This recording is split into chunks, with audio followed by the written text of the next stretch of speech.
So why don't we do this? Go around and give your final thoughts on what you heard. We'll start with Alan. One of the biggest challenges that CMOs face is just understanding what the future looks like. And I don't know that they painted a good picture of how people have to think about agentic or whatever their tools are. They went right into technology, and I think that makes it harder. And if you're going into technology, you're not really addressing the transformation that has to happen in order to be effective with this. The piece that she showed about the campaigns, and then and that whole there was that 5,000 read number that went down to a 25 read number. That's my takeaway. I don't have enough staff to do that right now, or I don't have enough resource to do that. So agentic or AI can help me catch my backlog, do things that are that nobody else wants to do. I mean, that's kind of the minimum viable value point at this point for a lot of this stuff. There are issues with, and Simone kept bringing up with bias and ethics and all that kind of stuff, which it's not Salesforce's problem; it's an industry problem. I give them credit for the right type of innovation, but at the same time, every time they show that, what do they call it, the cake slide with the different silos, it just reinforces in my mind that they have they have a silo problem. Everybody else sells against. So that 5,000 going down to 25, that's actually a pretty strong. Look, I mean, I really wanted the keynote to start out with a problem statement around the challenges marketers are facing and why they're struggling, and then to talk about what the future could look like. And so I think we missed kind of a framing for that. But then overall, I thought there was some pretty good pacing in the keynote, and they showed attendees a lot of stuff. And it's important to keep in mind that the goal here is to send them off on their way to go chase down a bunch of information. And from that perspective, I think they showed attendees a lot of stuff. If I were a customer in that audience, I would have some new ideas on stuff I could go check out on the show floor and things like that. So from a strictly practical standpoint, I think they accomplished those things. But for people like those assembled in this panel here, we have all kinds of questions on privacy, ethics, and how do you get this done in a way that makes people more creative and more successful? Those are big questions, right? And so all those questions aren't answered, but I think if I'm an attendee, at least I know where I'm going to go spend the rest of my day and what I'm going to look for. I think the more that they can do to help customers understand how they move from whatever the pieces they're using today to Marketing Cloud next, and do it in a way that's going to drive that kind of value that Ellen's talking about, is going to be super important. And I think too, more guidance other than try a campaign, helping customers understand, where do I start with Agentforce as a marketer? How do I figure out,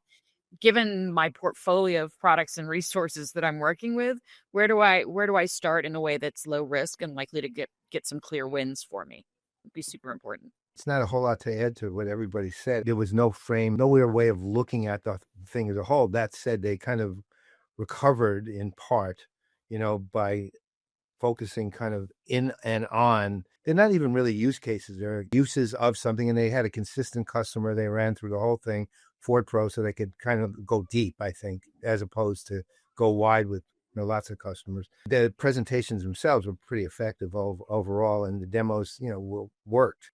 I think from what I've seen at Agentforce, it retains context, and that to me is a super important aspect when it comes to anything agentic, that it can actually pick up where it left off, so to speak, and where you left off. And so I thought that was interesting. And the only other thing was, if you remember in the very beginning, I said I was looking for the Thunderhead approach, really, which I saw the beginnings of it.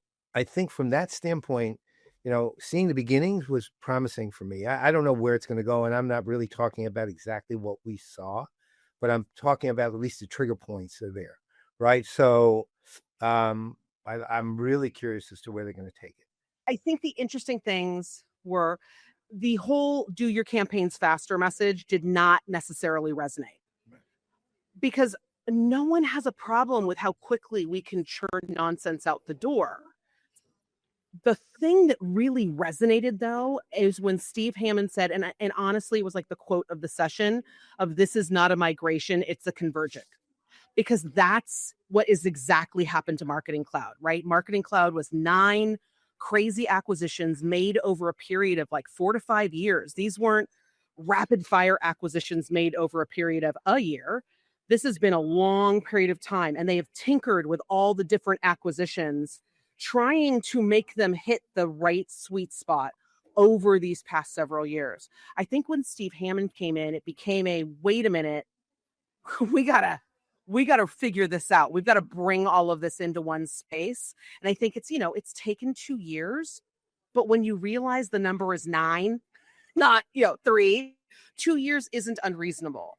And so I'm really actually very optimistic that this is real, right? And what we're talking about is built on the platform and built on Data Cloud. I think what was getting people like, there's still a little trepidation is building agents. We get it. It's easy. So I loved the pivot to it's straightforward to build it. And yes, here's all of Data Cloud and here's how all of this comes in. So I think the real test over the next 2 days is going to be how many customers are making that connection happen and how many connections are making the flow into the rest of their systems. All right. Thank you, correspondent. I got to go get some more caffeine. Okay. Yeah, you need it, really? Need it. Yeah. I thought this was one of the more enjoyable keynotes of the last couple of months. Well timed. Yeah, the opening didn't really set the stage, but everything else, all the other components were actually there. Let me bring back the Brohammer. The pacing was good, like Brohammer was saying. The demos were the best I've seen the last several months, and they definitely told the right story.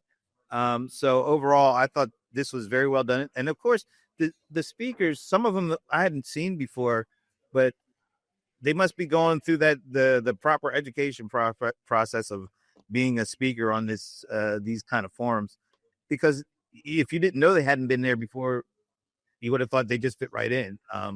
So all in all, I would say this is one of the more positive ones events.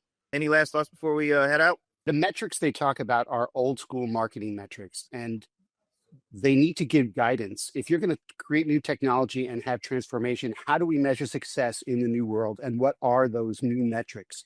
Because that's really how, that's the goalpost. That's where we're headed. And so how do I measure success?